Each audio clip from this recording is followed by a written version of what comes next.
Every hour of every day, any family member can watch. Hope Channel is educational, inspirational, focusing on lifestyle and health, and offering programs to young and older alike that teach health, culture, positive values, and spirituality. Welcome to Hope Channel.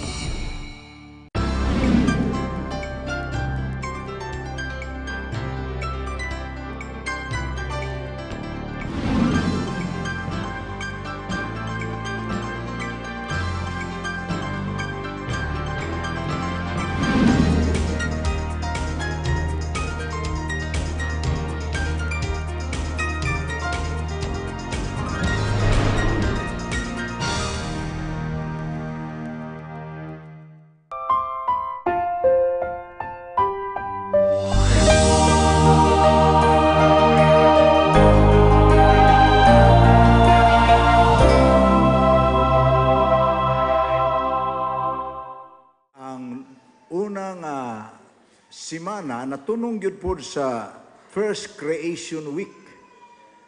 Kay ang adlaw ng igpapahulay, adlaw nga ikapituman. Karon ang atong first Sabbath of the New Year natunong sa adlaw ng ikapito. Nindot kayo ang coincidence sa 2017. Ang uban kaninyo nagsunod sa atong tulumanon sa Hope Channel. Diin atong gipresent ang Week of Prayer nga gihimo sa atong buhatan sa South Philippine Union. Ang General Conference nato dunay programa ginganlan nilag 10 Days of Prayer. Ang ubang dapit ginganlan nilag 10 Days of Prayer and Fasting.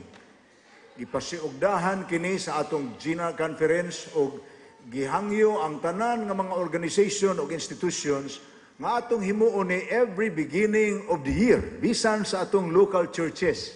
Aron nga dunay spiritual foundation nga lig-on, samtang kita manglantaw sa direksyon sa buhat sa Dios na niining tuiga. Gihimo tani sulod sa pipila na katuig.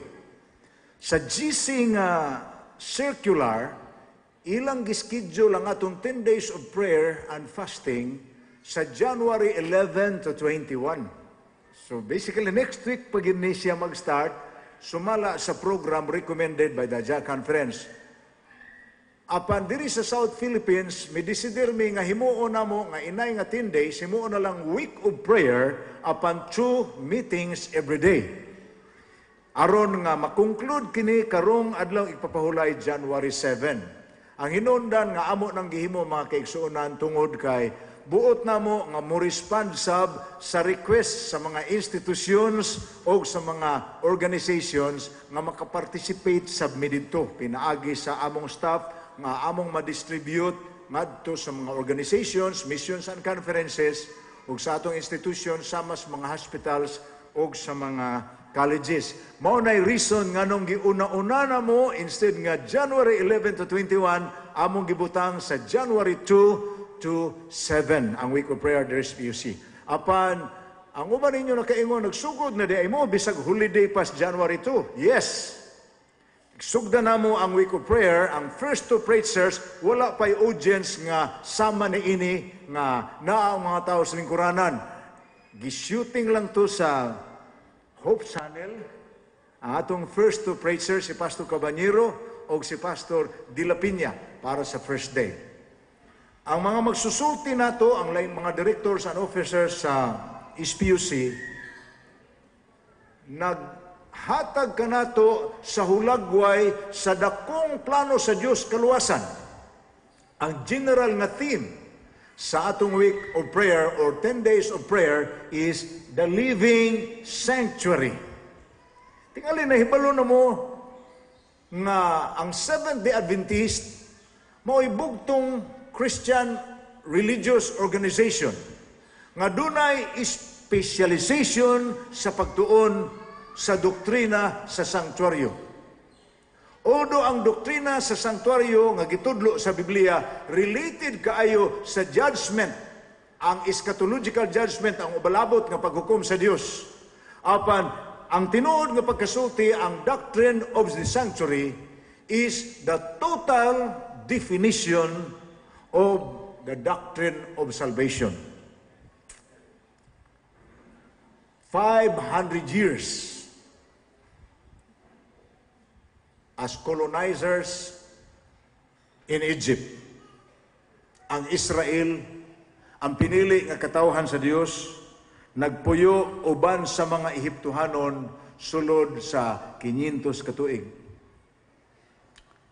Dako na kaayo nahimo ang influensya sa Ehipto paingon sa Israel. Dako na kaayo ang nakabhang sa panghuna-huna sa mga haligi nga mga patriarka sa Israel. Ang ilang pagpanudlo sa ilang mga sakop nga Israelhanon daw natabunan na sa kinabuhing Ehiptohanon. Nasayod kita mga igsuon nga ang Ehipto simbolos kalibutan sa pagkakaron. Ug ang Israel simbolos katawhan sa Dios, kita. Kita ang Israel, ang Ehipto ang kalibutan. Busa migamit ang Dios ug usa ka tawo, si Moises. Gitahasan niya si Moises, kuhaa ang akong katawhan gikan sa Ehipto dalha sa yuta sa saad ang Kanaan. And hence the second book of the Bible named Exodus. Ang panon sa katawhan nga bigawas sa Ehipto paingon sa Kanaan. Ang pagkakalibutanon sa mga Ehiptohanon nakatakod yun sa Israelhanon. Apan ang Dios dili siya gatanaw sa kahimtang sa tao. Ang iyang kabubuton para sa Israel di niya buot malupig tungod kay nalumsan ang mga Israelhanon sa pagginawi sa Ehiptohanon. Ingon ana ang iyang tinan-awa nato. Dili siya buot mutan-aw nga ang akong mga anak, ang modernong Israel, nalumsa na sa pagkakalimutanon sa kalibutan. Dili siya mutugot ana. Busa sa Exodo kapitulo 25 bersikulo 8, nagsugo ang Dios kang Moises. Ingna ang mga tao, pabuhata sila, 25 bersikulo 8 sa Exodo, ug pabuhaton mo sila ug usa ka balaang puloy-anan alang kanako aron ako magpuyo sa taliwala nila. Munang makita nato sa hulagway ang tabernakulo nga mapas-an ra, mapilo ra, maalsa ra gikan sa materialis nga gidala sa mga Israelhanon paglugwa nila sa Ehipto. Mauni ang hulagway sa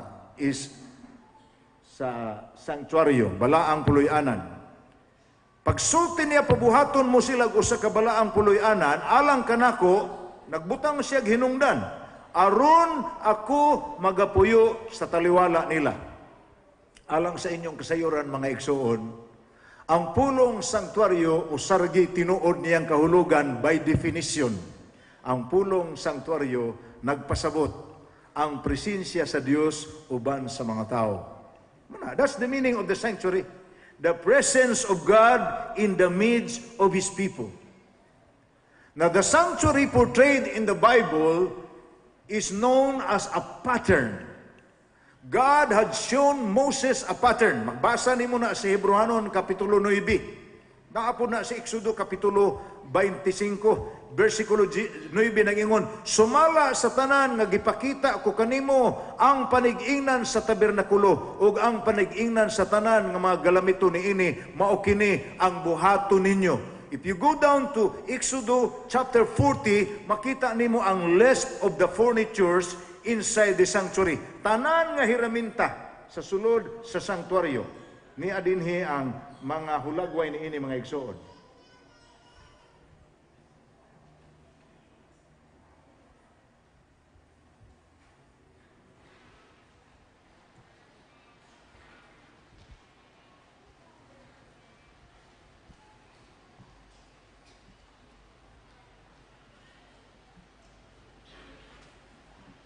Sa Salmo 77, versikulo 13, na ay gidugang ang Dios pagsugo niya sa mga katawhan, pabuhata ang katawhan og sanctuaryo.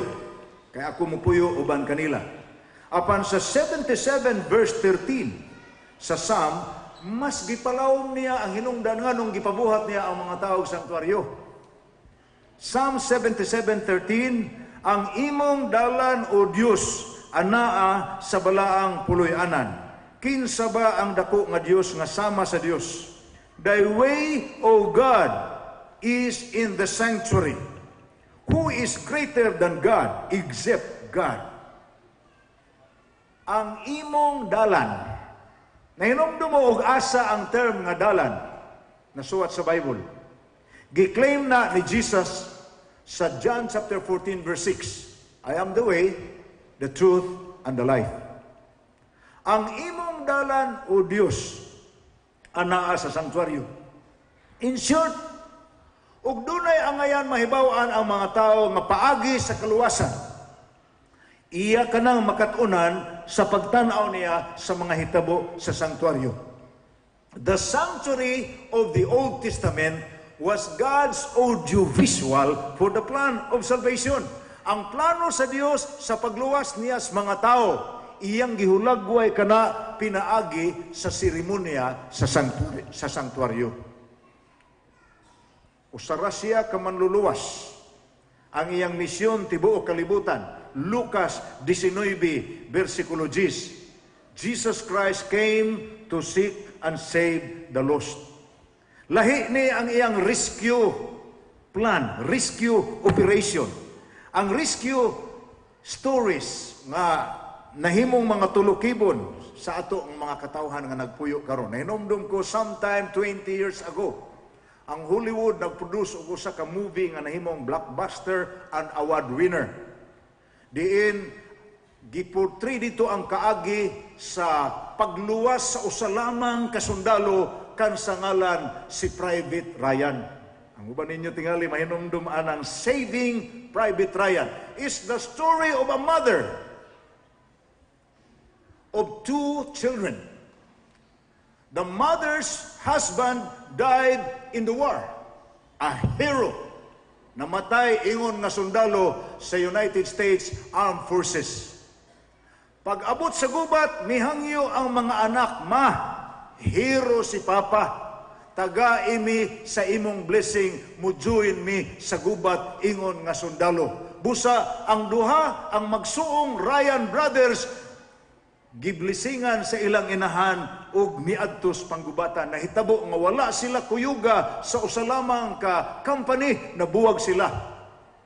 The news came back, the younger brother died.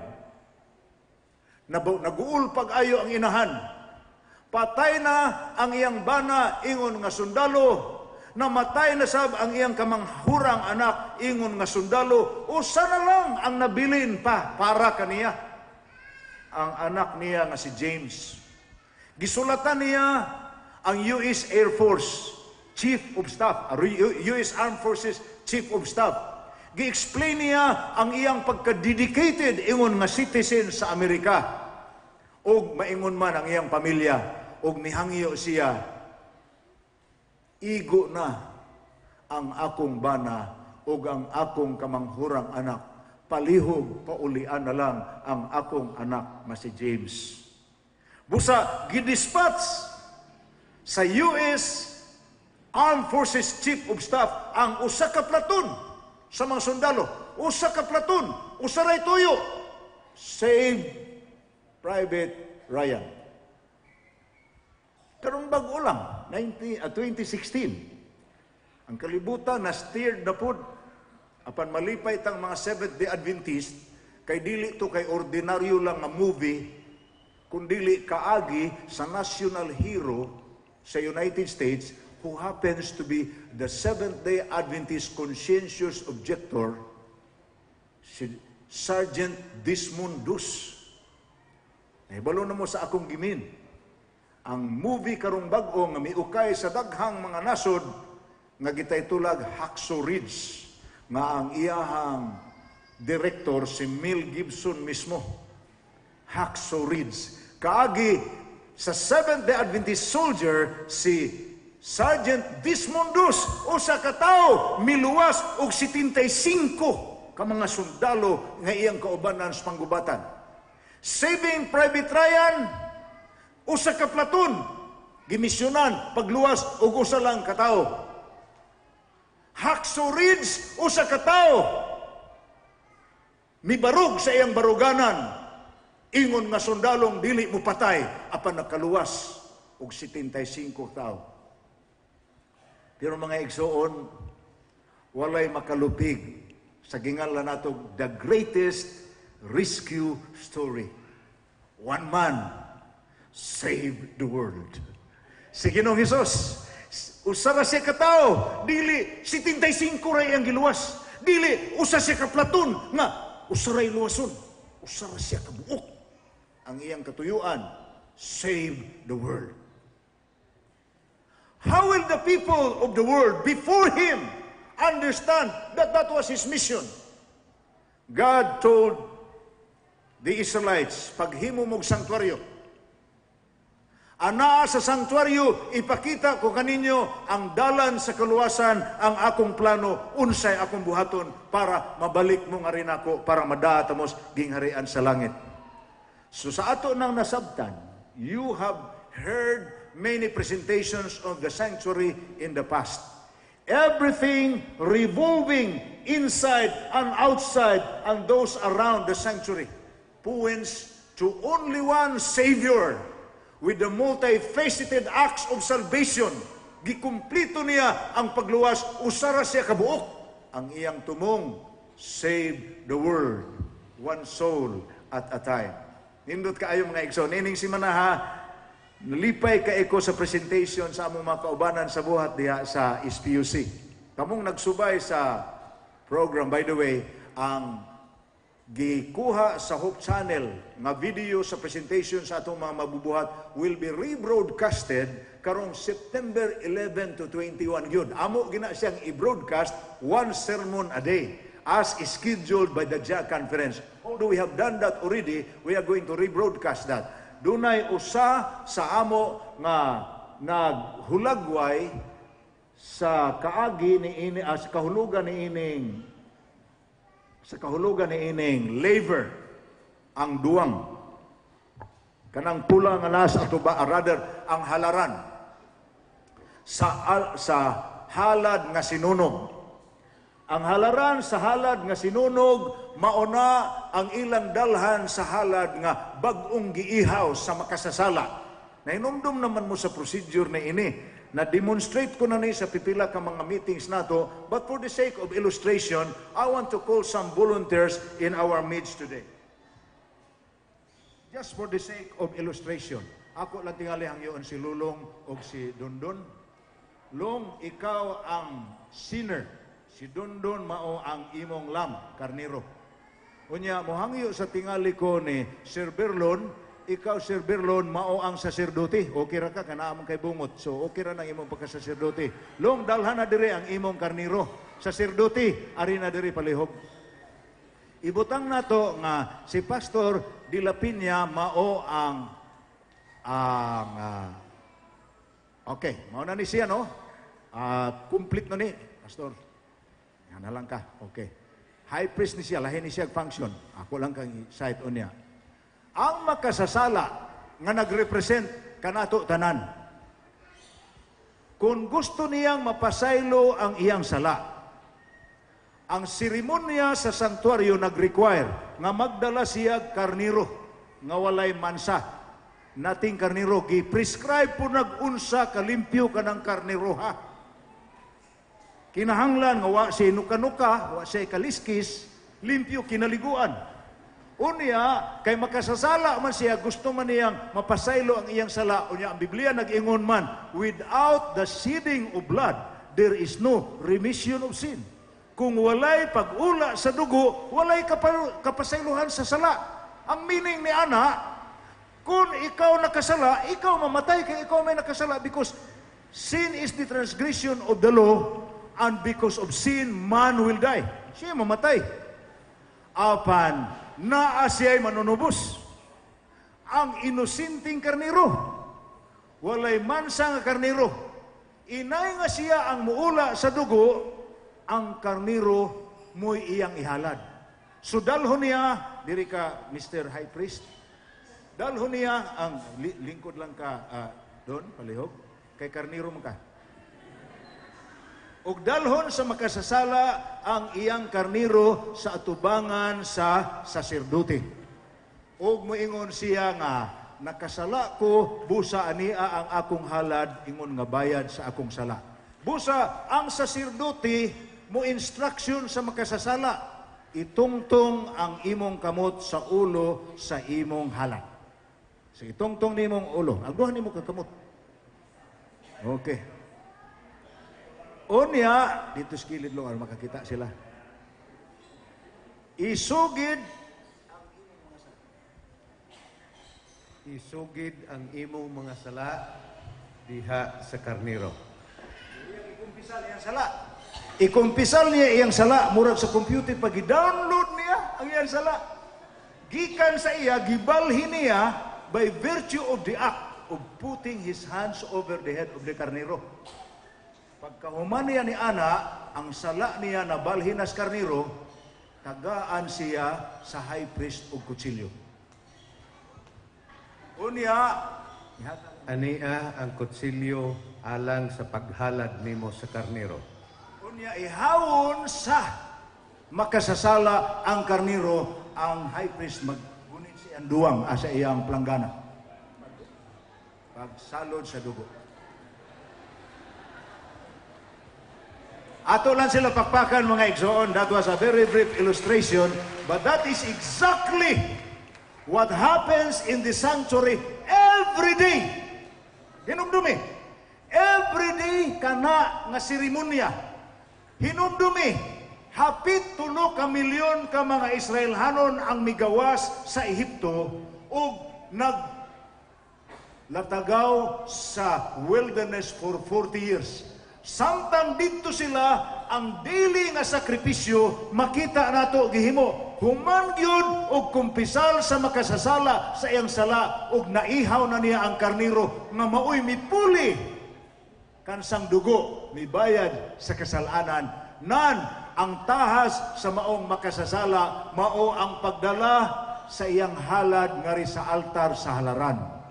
Og ang altar sa halaran, diha sunugon or lutuon ang maong karniro ug mahimo ng kalanon sa mga saserdote. Did you get the point? Okay. Diha sa takutob, gi-elaborate kini sa atong usa sa atong magsusultining simanaha. The meaning of the altar is Calvary, where Christ was crucified for our sins. Now, before ang pultahan sa sanktuaryo, aduna say ginganlan sa in English og laver kunduang. Usa ka sudlanan sa tubig nga tin-aw, nga naa in between sa gate sa pultahan, sa entrance rather sa holy place o sa halad altar sa halaran. Unsa may kahulugan sa duwang? Ang duwang gisimboluhan sa usa ka tubig diin ang bisan kinsa nga saserdote nga mosulod aron pagministeryo sa sulod. Manghugas sa siya sa iyang mga kamot ug sa iyang mga tiil. I have mentioned to you a while ago, everything that is presented in the sanctuary, all furnitures, all activities, points to one aspect of the process of salvation. Diri gihalad si Jesus, namatay siya, ingon nga halad sinunog, gilansang siya sa krus. Mao na ang duwang. Rather ang halad sa altar sa halaran. Ang duwang nagsimbolo na sa tubig nga muhinlo sa tao, sa dili pa siya musulod sa gambalay sa Dios. Tanang mga anak sa Dios dili mahimong sakop sa panimalay sa Dios. Dili makasulod sa gambalay sa Dios kung sila dili sa mahinluan sa tubig. The waters of baptism, the cleansing power of the Holy Spirit that change us from our being sinful, from our being dusty with the sins of the world. Musud ang tao o ang saserdote sa duwang nga naghugas sa tubig. Simbolo gihapon sa makahinlo nga gahom ang grasya ni Kristo. Inigsulod na sa saserdote ang mubantang kaniya ang tulo ka furnitures sa sulod sa holy place. Sa wala nga dapit, naa ang kaldilaryo nga nagsiga uban ang 7 ka sanga sa kandila. Sa may kahulugan ni ana. Jesus Christ said in John chapter 9, I am the light of the world. Apaniingon sa siya sa Matthew 5, you are the light of the world. Hay may tinuod ana. Pulos tinuod. Si Jesus mao ang kahayag sa kalibutan, apan kung tumutuon na ta ni Jesus, kita na po iyang gitahasan nga ang kahayag nga gikan kaniya ato pong dalhon sa kalibutan. And that light is constant. Wala na siya pagkapalong kay naay mga saserdote nga na-assign diha. Nga ang mensahe para nato, when you have already accepted Christ who died for you, and you have been washed in the waters of baptism, you are a bearer of light. Mga igsoon, grabe kadako sa atong tahas, no? O ang imong kahayag, muhayag na sa tanang mga tao sa kalibutan nga nangitngitan. Sa tuong nga kilid sa sanctuaryo, anaa ang talad sa tinapay nga walay igpapatubo. Kung talad sa tinapay nga walay libadura, 12 ka tinapay, present every morning, present every evening. Si Jesus po ang nag-ingon, I am the bread of life. Ako ma ang tinapay sa kinabuhi. Bisan kinsa nga makakaon kanako, dili siya gutmon. Ang ubang mga tao sa presentation pa ni Pastor De La Cruz, ang ubang mga tao nag-ingon, unsa man di ita? Wak-wak, mukaon di ita unod. Well, we know what this means. When we celebrate the communion service, we are symbolically partaking of the body of Christ which He offered to save us from our sins. Symbolically. We become partaker of Christ. Christ who was in the Bible known as the Word. And Christ who said, man shall not live by bread alone but by every word that proceeds from the mouth of God. Kung makaingon mo, siya ang Word, siya po ang bread, saon man ana.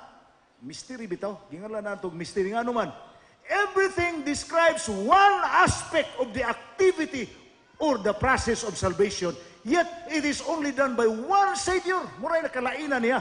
It's not one platoon saving one person. It's not one person saving 75 persons. It's one person saving the world. Jesus Christ. So siya ang bread of life. Apan nga naman nga kinahanglan mang presente ka na kada buntag o kada gabi. You know what that means.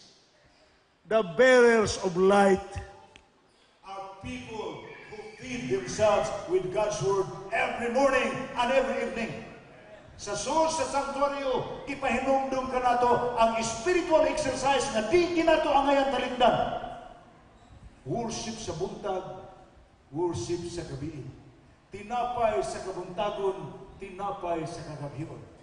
Man shall not live by bread alone, but by every word that proceeds from the mouth of God. In the beginning was the Word, and the Word was with God, and the Word was God, and He dwelt among men in the flesh.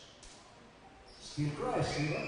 So far, ang atong nakita, kulos na point kang Christ. Now, towards the front, the back part of the holy place, towards the division, the veil we call the divider between the holy place and the most holy place, dunay another altar. The altar of incense. Naibaw mo kung saan incense? How many of you have ever smelled incense? Ubay-ubay na. If you have chance, you visit some of the Buddhist or Taoist temple, which you may see. Naay sa Cebu, naay sa Manila, naay sa Thailand. Makakita mo kanang ilang temple, permanente ginang naay aso. Kay naa na sila yung mga insinso nga stick na lang, na ilan lang ituksok, na karagod pong incense nga, gi-drive na nila, dili gid po na musika. Magsigila na siya, kaut-ut, nga ang bagara niya, apan permanente ang aso. Nga nganong naama ng insinso nga aso. We understand nga ang meaning sa insinso, ang sweet-smelling savor, ang kahumot sa mga pag-ampo sa mga anak sa Dios nga moasin paingon sa langit. Wow, katahom sa kahulugan ninyo. Apan hinumdumin ninyo, ang atong tanang pag-ampo, si Kristo na po yung nag-ingon, no man cometh to the Father but by me. Walay makaadto sa mahan kundi pinaagi ka nako. Nahibuong mo, nganong ang atong prayer mo end manggitaan ang pinulungan in Jesus' name. Amen. Nganong mo na? Because you cannot just come to the Father in anybody's name. Not in Mary's name, not in Peter's name, not in Augustine's name. It's only in the name of Christ. Acts 4 verse 12. Walay laing ngalan, itugahan alang sa atong kaluwasan. No man cometh to the Father except me. Apan, ang insinso, ang simbolo sa kahumot sa atong mga pag-ampo, every moment of every day ka na siya. Lumos pinulungan ni San Pablo nga nag-ingon, pray without ceasing. Pag-ampo nga walay paghunong. Sabi buti kasabot ang pastor. Samtang galakaw tas dalan pastor, paduong sa eskwelahan, Our Father who art in heaven, hallowed be thy name, thy kingdom come, thy will be done on earth. Ana ba? Sige tag-ampo. Pag-abot na, pagkahuman na po, mag-ihap-ihap. No. Simply means, whether therefore you eat or drink, or whatever you do all for the glory of God. The meaning of prayer is simply think that God is looking at you and you are talking to Him, and that you are looking at Him while that process of conversation is going on. Hibaw mo kung sa tawag ni Ellen White sa prayer? Hingala ni Ellen White ang prayer of breath of the soul. Ginhawa sa kalag. Grabe. Ginhawa sa kalag. Nahibaw na mag-unsa ang ginhawa. Sa tulo ka top-ranking basic needs of humanity aron mabuhi ang tao. Kanang tulo, number 1, number 2, number 3, di gina nimo kapuli-pulihan. Ang number 1 yun on top of the list, the air that we breathe. Ang number 2 sa list, the water that we drink. Ang number 3 sa list, the food that we eat. Nganong ako man ang gibutang 1, 2, 3 o dili pwedeng in any order. Kaya ang absence ni ana sa imong lawas according to duration nga mabuhi pa ka nga wala na. Wa kay pagkaon pwede ka magpuasa og 40 ka adlaw sa mas gibuhat ni Ginoong Hesus. You can still be alive, but you will of course get weaker and weaker. Why? Because you have to eat daily the bread of life. If you miss that, pwede kang magpuasa nga wa kay worship sa buntag, wa kay worship sa gabi, wa kay simba-simba midweek, wa kay simba-simba og vesper. Buhi baya ka apan malnourished. Musustinir kag inadlaw nga pagkaon. Musustinir kag inuras nga way tubig. Apan I want to tell you, ug di ka kaginhawa og 7 minutes, you are clinically dead. Muna ka mo nakaagig first aid, nahibaw mo sa instruction sa mga instructor sa first aid. Ug naay malumos, get him out of the water and resuscitate him in the next 7 minutes. Because if you go beyond that, declared dead na nang imong pasyente. Iuli gini mo nang iyang ginhawa, iuli gini mo na iyang heartbeat, imo gina siya i-resuscitate, i-pump na siya, kung ipag mouth-to-mouth respiration kung mahimo, apa na usara imo tuyo. Restore the breath that he lost in the last 5 to 7 minutes. Because if you go beyond that, 7 minutes is the limit of the time that a person do not breathe and he is dead. Kamalandungan rin ninyong kahulugan sa giingon ni San Pablo. Pray without ceasing. Ang buti pasabot ni ay, ug muhunong nata sa pag-ampo, mamatay atong kalag. Oh, brethren, please don't forget that. So, pray without ceasing doesn't mean memorize 300 times, 3,000 times the Our Father or the Hail Mary. Pray without ceasing simply means do everything during the day in a prayerful commitment to the Lord. Whether you do your business, whether you travel, whatever you do everything in the prayerful spirit. And that's exactly what the meaning of the altar of incense is. After the altar of incense, we have the veil that separates the most holy place from the holy place. Unsa may sunod sa veil. Ang makita nimo sa veil, ginganlan na siya arka. Ang arka, sa explanation pa ni Pastor Palormares, naibong kung anong arka ang tawag ana.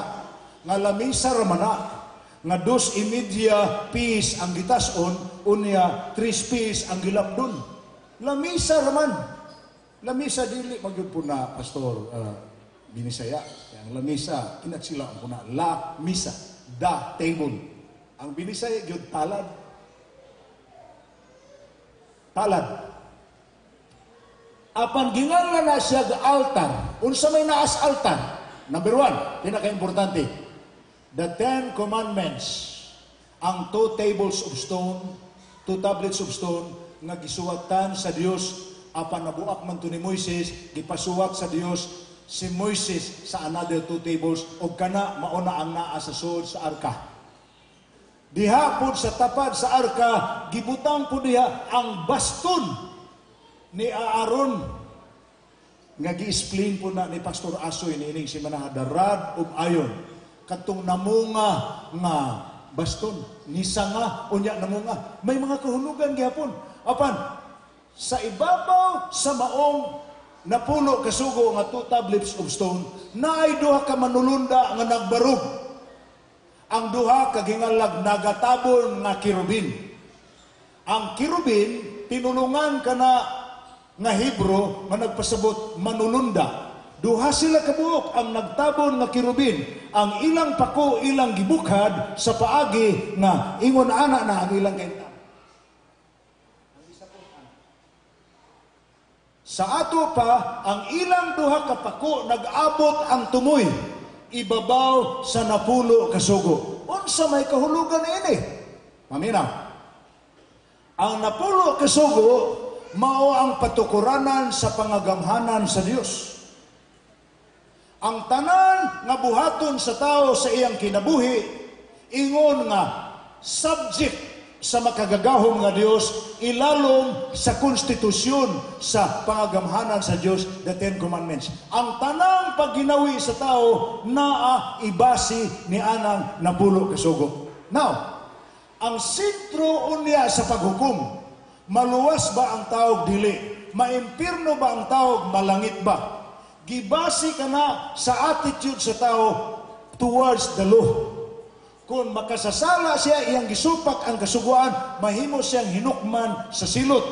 Apan kung siya namatud-an nga wala magsupak sa kasuguan, may hukom siya sa kinabuhing walay katapusan. Now, dunay maayong balita.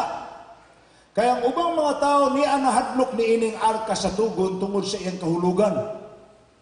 A sinner is to be condemned. Muna siya ang justice of God, di ba? Because the 10 Commandments here represents the justice of God. Ug ang justice of God, o saray kahulugan. The sinner will die. The obedient will receive life. Manay common denominator sa whole biblical revelation. Ang common denominator sa whole biblical revelation is obey and live, disobey and die.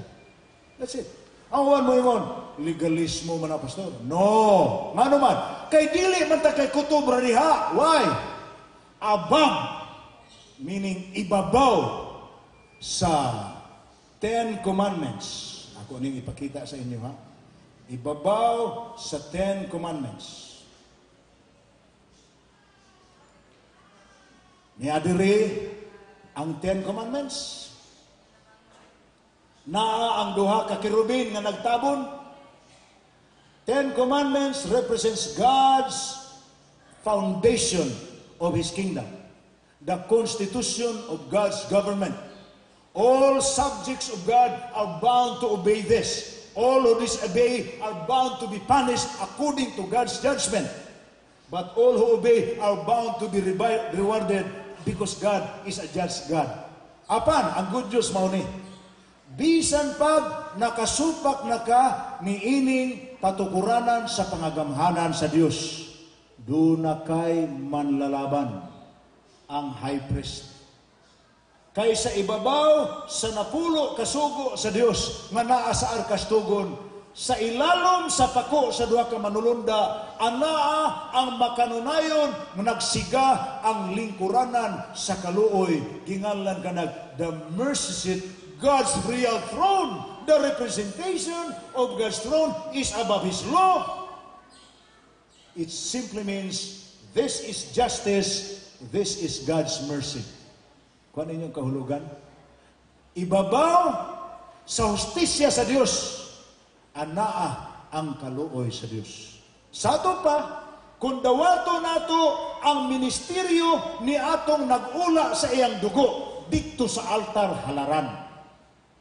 Kansang dugo mo'y nakapahinglo kanato sa dayon natong pagkasinakop sa panimalay sa Dios, representasyon sa duwang sa tubig. Kansang gahom nga nakahinlo kanato mo'y hinungdan nga takos kita mudala sa iyang kahayag pinaagis kandilaryo. Nga napaligon ang maong kahayag tungod sa buntag o gabi nato nga pagkaon sa tinapay sa Dios. Tungod kay makanunayon ang atong pagampo, ang paginhawas atong kalag pinaagi sa altar sa insinso.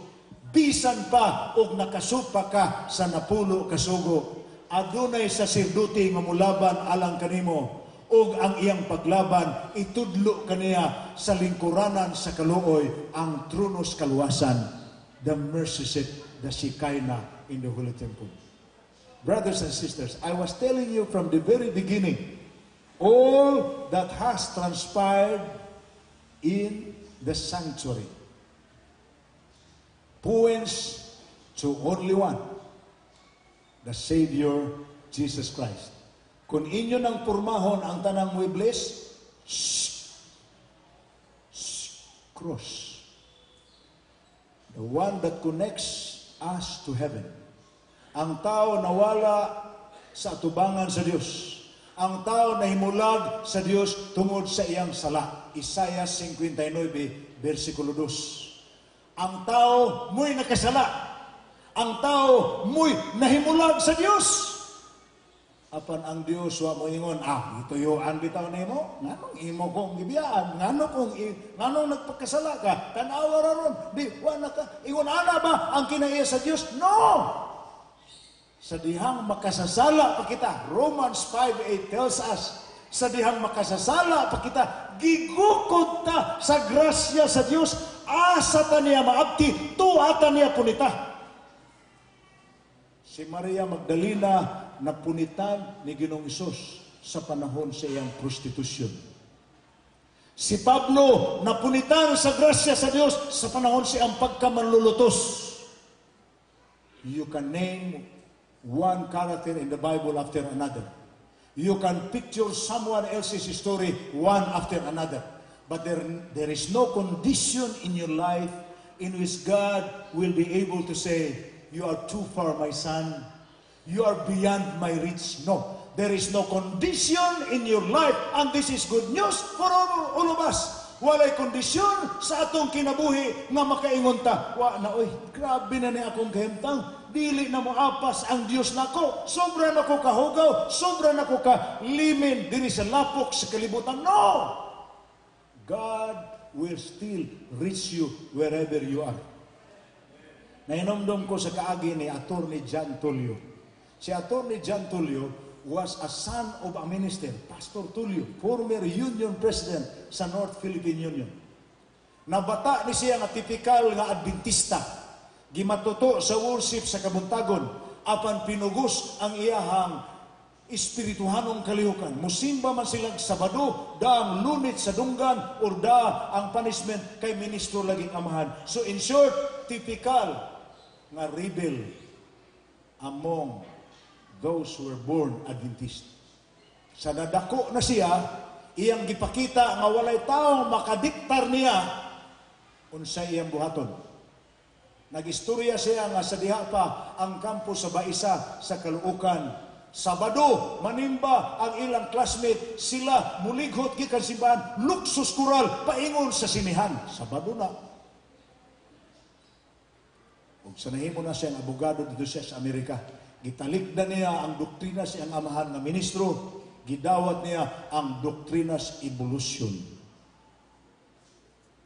Apan sa nalimi na siya sa pagtulunan sa evolution, iyang natandi ang doktrinas evolution sa nahibaw niya ngayano nga doktrina sa biblical creation sa Genesis Kapitulo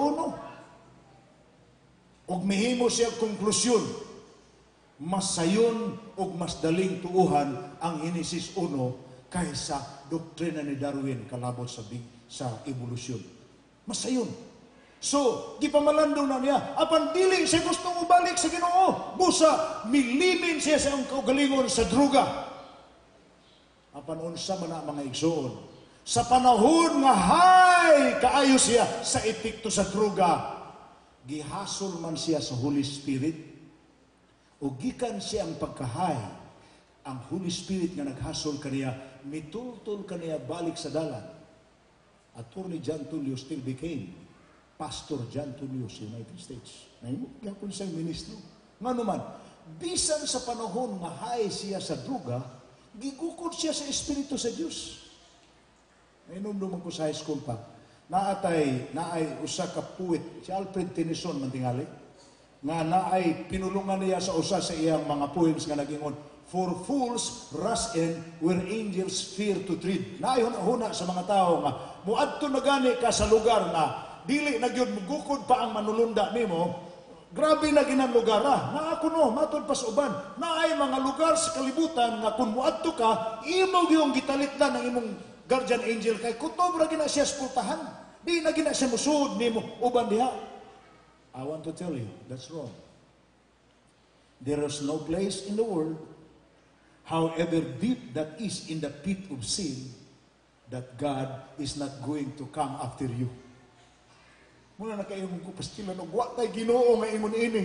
Unsa naman lay atong paglaom? Nga gamay na tong sipyati na siya na to. No, but God is not like that. There is the mercy seat, mga kaigsuonan. Ang mercy seat nagsimbolo, mga kaigsuonan, sa kaluoy sa Dios. Ang mercy seat nagsimbolo nga bisag unsa pa ikaw ka makasasala, bisag giunsa pag nimo pagyata, God is not going to give up on you. He can still reach you out because His mercy is above His justice. This is the message that the Seventh-day Adventist Church is supposed to preach to the world. The message of hope. The good news of salvation that does not limit to only a particular group of people. It is offered to everyone. And that's the good news that you are supposed to witness. That's the news that you are supposed to share to your neighbor. We encourage you. The program of the conference is total member involvement. We are making plans for the involvement of every one of you. We may be tapping your shoulder and telling you, brother, while you are in your office, please participate in the work by doing this and that. Whatever you do, whatever your profession, whatever your category, you can be involved. Because God wants to come soon. He's going to restore everything back to the original. Ug iyang gi-illustrate ang iyang plano sa kaluwasan pinaagi sa mga serbisyo sa sanctuaryo. Psalm 77 verse 13, Thy way, O God, is in the sanctuary. May I invite you to bow your heads as we pray. Our great God, our Heavenly Father, we thank you so much for reminding us of the multifaceted acts you have done. Many things you have done in the process of saving us. Thank you, Lord, for caring for us. Sama kang David amahan sa Salmo Kapitulo 8 kami mo ingon, sa namalandong ako sa kawanangan, sa adlaw, sa bulan o sa bituon, o sa kinatibuk-an sa kawanangan. Ug mitan-aw ako sa akong kaugalingon, ako nakaingon, unsa ba ang tao Ginoo nga ikaw nagtagad man kaniya? Ingon di ay ni ana kabililhon ang matag usa kanamo sa imong mga mata. Salamat kay Amahan. Tabangi kami nga amo sa hatagag bili ang kamatuoran nga bisag unsa pay kondisyon sa among kinabuhi, nagpakamatay kaaron lang kami maluwas. Dawata ang among paghalad sa among kaugalingon, ug tabangi mi nga makahimo bisag unsa kayano ang among kontribusyon sa pagpadali pagtapos sa imong buluhaton dinhi syudad. Among giangko sa ngalan ni Jesus.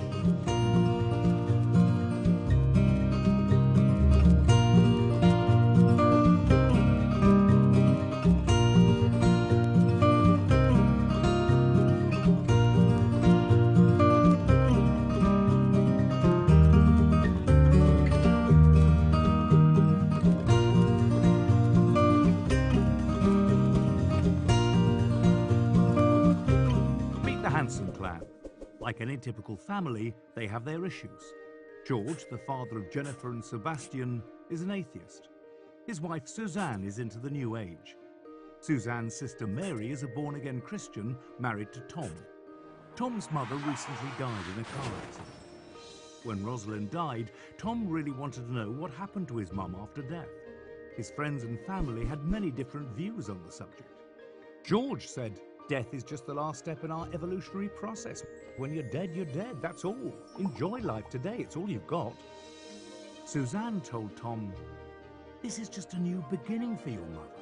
Now her soul is set free and she can come back again, perhaps as a cow or human, in the never-ending circle of life.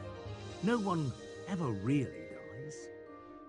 Tom didn't like that idea too much since he's not a vegetarian. The idea that he might be eating someone's relative or even his mum someday didn't sound right to him. Tom's wife Mary said, "My dear husband, I know you must be sad, but your mother is now in heaven watching over you." At first that sounded real good to Tom, but then he wondered how much he liked the idea of his mother watching his every move now that she was in heaven. It was bad enough when he was a child.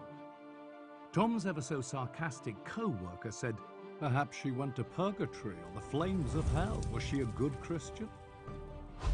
As Tom thought about these conflicting views, he felt an overwhelming desire to know the truth. How could he know for certain what happens once you die? The apparent darkness beyond the grave troubled him a lot. He thought, if I die, then what? I like my life, and the idea that I might cease to exist forever is rather a terrifying. So Tom set out on a journey to discover the truth about death. He scoured the internet looking for answers, read articles and watched videos on the subject, but the more he read and the more he heard about death, the more confused he became. Perhaps like Tom, you've wanted to know what really happens after death. Unfortunately, you can't pick the after-death version you most prefer. Going up, going down, coming back around, or staying in the ground forever. You can choose to believe what you want, but that doesn't make it true. There aren't many truths on the subject, just one. Since we believe the Bible is God's word to us, we're going to discount the staying in the ground forever and coming back around ideas. The Bible doesn't support those theories. The secret to solving the mystery of death is found in the truth about the soul. Are you a soul, or do you have a soul? If you are a living soul, there is nothing that leaves your body when you die. The truth about death is important to understand because if you have a soul, separate and distinct from the body, the door is thrown wide open to the world of spiritualism. The Bible says God only has immortality. If the soul never dies, it must be immortal, but that idea is not found in the Bible either. At the tree of the knowledge of good and evil, Satan said, "You shall not surely die." Thus the first lie about man possessing immortality was told to Eve. But God said, "If you eat the fruit of the tree, you will die." Who was right, Satan or God? Adam and Eve and every human being since have fallen under the hand of death. Everyone eventually dies. No one will argue that fact, but what then? A correct view of the soul is found in the book of Genesis. It says, "The Lord God formed man of the dust of the ground and breathed into his nostrils the breath of life, and man became a living soul." Notice the word became. Man became a living soul. It took the body and the breath of life to make a living soul. The word soul in Hebrew means being or creature. With the breath of life, man became a living creature or living being or living soul. Now the question then follows, did Adam have a creature or did he become a creature? Did he have a being or did he become a being? Did he have a soul or did he become a living soul? A simple reading of the text makes it clear he became a living soul. He did not have a soul distinct and separate from the body. Take away the breath of life, and man is no longer a living soul. Simple. All that is left is the body without the breath of life.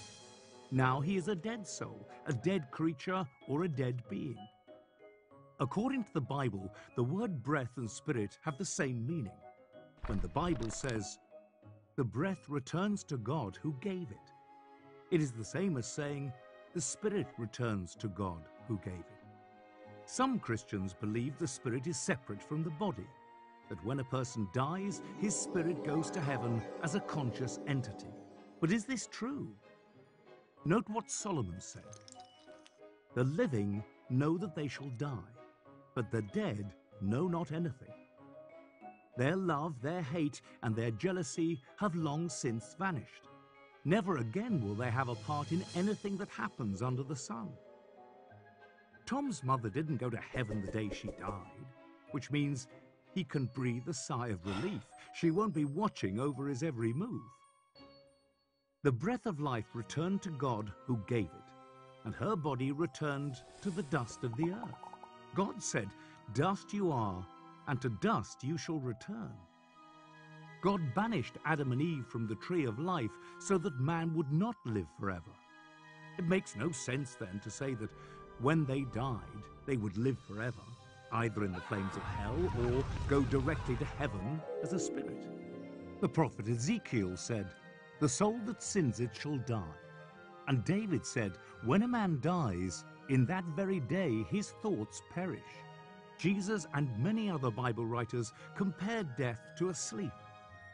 When his friend Lazarus had been dead for 4 days, Jesus said, "He is asleep." His disciples didn't understand, so Jesus said plainly, "Lazarus is dead." When people die, they sleep in the grave until the resurrection. When you go to bed at night and wake up in the morning, 8 hours seems just like a moment in time. So it will be with the sleep of death. But what about people who say their loved ones came to them in the night and told them about heaven? Once you understand this simple truth about death, it becomes apparent that all spiritual manifestations of people who have died are illusions. Evil spirits posing as deceased friends and family who really are still in the grave. It's not difficult for evil spirits to appear as someone from the past. It happened to King Saul when he went to the witch at Endor and an evil spirit impersonated the prophet Samuel. The truth about death exposes the lies of Satan and reveals the many ways he has deceived people on earth. Paul wrote to Timothy, "The Spirit clearly says that in later times some will abandon the faith and follow deceiving spirits and things taught by demons." Tom finally discovered the truth about death. It's just a sleep until the resurrection. He doesn't go up, down, or come back around, and he doesn't have to worry about his mum watching over his every move or eating a distant relative someday. Best of all, because of Jesus, he won't pass into oblivion. He can have life after death, eternal life. And that, my friend, is the truth about death.